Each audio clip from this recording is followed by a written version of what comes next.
నమస్తే. రోజుకొక మంచి మాటలో ఈరోజు మరొక జీవిత సత్యం అండి. రెక్కలొస్తే ఎగురుకుంటూ వెళ్ళటం అనేది జీవితం కాదండి. ఉత్సాహంగా ఉన్నప్పుడు ఈ వాక్యాలని చదివినట్లయితే ఏదో చదివామనుకుంటూ ఆ తర్వాత ఆ వాక్యాలని మరిచిపోయేవాళ్ళు. ఇలా అయితే నిస్తేజంగా ఉన్న ఆ రోజున ఈ వాక్యాలు మనలో కలిగించే ఉత్సాహాన్ని ఎన్నటికీ మర్చిపోలేం. అందుకే మనం నూతనోత్సాహంతో మారిపోవాలనుకున్నప్పుడు ఆ వాక్యాలను చదవటం మొదలు పెడతాం. ఫలితంగా అవి మరింత అర్థవంతంగా మనలో ఉత్తేజాన్ని కలిగిస్తూ ఉంటాయి. అడ్డుకట్టను తొలగిస్తే దూసుకు వెళుతుండే నీటి ప్రవాహం వలె మనలో ఉన్న చిన్న చిన్న అడ్డంకులను తొలగించే శక్తి ఒక్క ఆశావాద దృక్పథంతోనే కూడిన ఆలోచనలకు ఉన్నాయన్నది నిజమండి. మనం నీరస నిస్తేజాలతో ఉన్నప్పుడు తలెత్తేటువంటి భావనలే మన దాహానికి మంచినీళ్ళలా, ఆకలికి ఆహారంలా మన జీవితాలను మార్చేస్తుంటాయి. నీకు ఎదురైనది ఎంత పెద్ద కష్టం అనే విషయాన్ని ఆ దైవానికి చెప్పద్దు, కానీ నీకు తోడుగా నిలిచిన వ్యక్తి అతనే పెద్ద దేవుడనే విషయాన్ని తలచి ఆ కష్టంతో చెప్పు అని అంటుంటారు. ఈ విధంగా ఆలోచించడం వలన మనకు ఎదురైనటువంటి సమస్య ఒక్క రోజులోనే మాయం అయిపోతుందని అర్థం కాదు. ఒకే రోజులో జరిగే అద్భుతాలు చాలా అరుదు కూడా.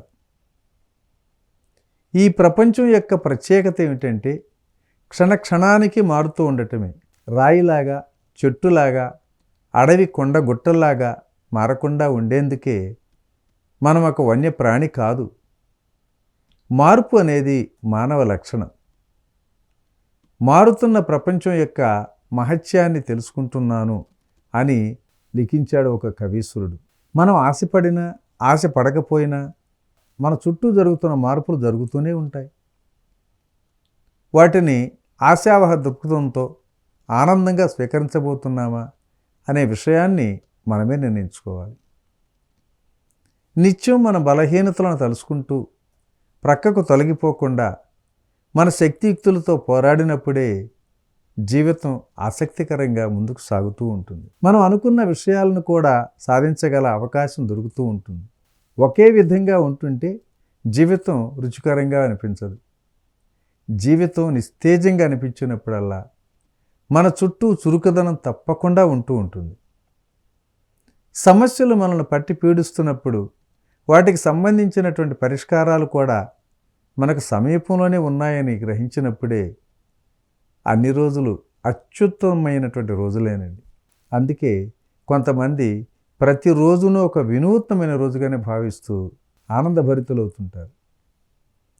నిజం చెప్పాలంటే మార్పు అనేది నిరంతరమైనది. ఇక్కడ విజయానికి పని లేదు, ఓటమికి కూడా పని లేదు. గెలుపు ఓటములు మన జీవితాలను మార్చేస్తుంటాయని మనం భావిస్తుంటాం.